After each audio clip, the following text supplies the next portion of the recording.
Interestingly enough, hurry on, girls, now. In fact, that she couldn't get them to move, and now look at them. Interestingly enough, when the first chapter was granted, it stated that only women would graduate from this school. Young men had to go elsewhere to finish their college work.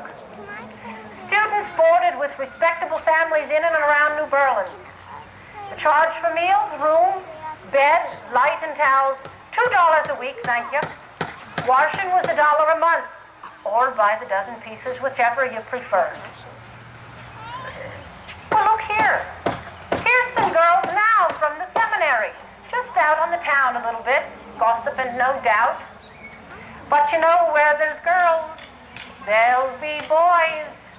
And here come some of those town boys. I knew it. Didn't take them long either, did it? Probably out hoping to do a little schmoozing or a little hanky-panky. Send me a kiss by wire. Baby, my heart's on fire. Did you refuse me, honey? You lose me, said you'll be left alone. Oh, baby, tell home and tell me I'm your own. Hello, hello, hello there.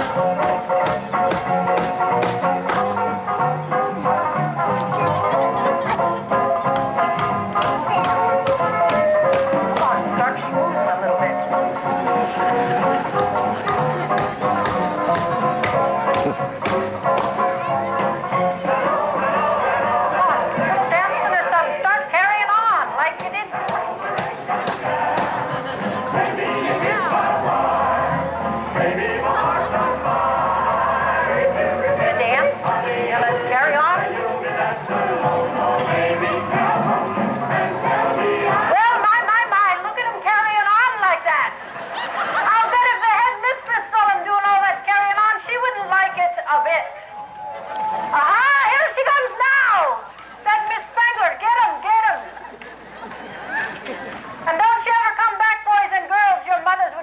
Of you. Well, within a year, seminary enrollment had reached 66 students. Tuition was $26 per academic year. Ooh, $20 in advance, please. Now that's a real bargain. Well, when enrollment dropped sharply in 1858, finances tightened, teacher salaries were reduced, and the Civil War was curtailing student enrollment. 7 years after its opening, it resulted in suspending the Union Seminary until the next conference. Seminary was closed for 2 years. During this time, their charter had lapsed, and it reopened without charter in '65 and continued until '70. Aaron Ezra Gobler became principal in 1880. Generated interest in the welfare of the school, nurtured the seminary into nearly a decade of educational prosperity. A chapter issued on June 10, 1887, changed Union Seminary to Central Pennsylvania College, right here in our town. Noted educators recognized CPC as quality education, and alumni were accepted for graduate study without examination by Harvard, Johns Hopkins, Columbia University. The youngins back then, you know, took their education seriously. But they took their recreation seriously, too. They became involved in the churches and other community activities.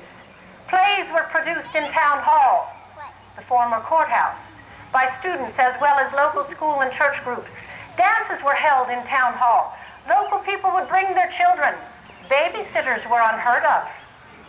While parents were dancing, children would form their own little circle and prance out the beats, expressing their own contentment and creativity. Won't you join with us now? Sing the calls, hum the tunes, tap the feet, or however the spirit moves you. But get into it. You know that life in these New Berlin streets nearly a century ago were filled with joy and merriment.